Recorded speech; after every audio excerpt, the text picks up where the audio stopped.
বৃষ্টিকে অনেক ভালোবাসতাম, এখন মনে হচ্ছে এই বৃষ্টিকে অনেক পরিমাণে অভিশাপ দেয় এবং মন থেকে দোয়া করে অভিশাপ দেয়।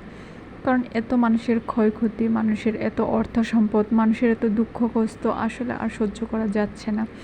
তো কেমন আছেন বন্ধুরা? দেখতেই পাচ্ছেন কতদিন ধরে বৃষ্টি হচ্ছে। এই বৃষ্টি তো আমরা যারা সমতলে আছি বা ভালো জায়গায় আছি তারা উপভোগ করতে পারছি, কিন্তু দিন শেষে যে আমাদের দেশের অর্ধেক মানুষের, উত্তর অঞ্চলে মানুষের কী পরিমাণ অবস্থা হচ্ছে সেটা দেখে তো আসলে খুবই কষ্টকর। শুধু উত্তর অঞ্চল না, আমাদের এদিকেও যারা নেত্রকোনা অঞ্চলে বসবাস করে, সোমেশ্বরী নদীর দিকে যারা থাকে তাদের অবস্থাও খুব করুণ। কারণ নদীর ধারের কাছে অনেকেই সবার সম্পদ হারিয়ে ফেলেছে।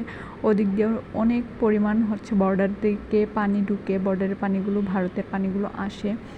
আর ওইটা আসলে হাত নেই, ওটা বেশি বন্যা হলে ওদিক দিয়ে আসে, এটাই স্বাভাবিক। কিন্তু এখন যে উত্তর অঞ্চলের মানুষের অবস্থা, তো এটা আসলে কি বলবো, ওনারা বলছে যে ওনারা বাঁধ খুলে দেয় নাই, কিন্তু এটা তো আমরা নিশ্চিত এটা বাঁধ খুলে দিয়েছে এবং এটা কোনো না কোনো এক ষড়যন্ত্র, কিন্তু এটা ওনারা মানতে নারাজ। তো আসলে কিছু বলার নেই।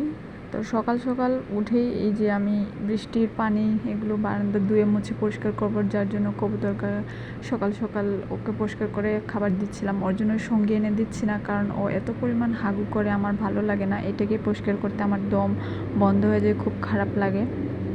তো এর জন্যই আর কি না, এনে দিই না। তারপরেও ভাবছি যে সামনের সপ্তাহে ওদিকে যাবো, গিয়ে ওর জন্য একটা জোড়া নিয়ে আসবো। তো একা রাখাও ঠিক না, একে আবার ফেলে দেওয়াও যায় না, সে তো একটা প্রাণী, তাকে তো এইভাবে কষ্ট দিয়েও রাখতে পারি না।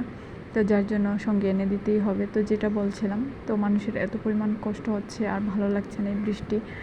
এখন সব কিছু ঠিকঠাক হোক, দেশের কয়েকদিন যা অবস্থা গেছে, যাদের হারিয়েছে তারা আসলে বুঝতে পারে। তো রক্তপাত, ক্ষরণ, মরণ, মৃত্যু অনেক চোখের সামনে দেখে সহ্য করার মতো না। আর এখন মানুষের হাহাকার, কোথায় যাব। তো ভাবলাম এখন একটু শান্তি ফিরে আসবে না। মানুষের এই হাহাকারের মধ্যে কিছু কিছু মানুষ থাকে, এটার দাবি ওইটার দাবি করতে করতে আন্দোলন করেই যাচ্ছে।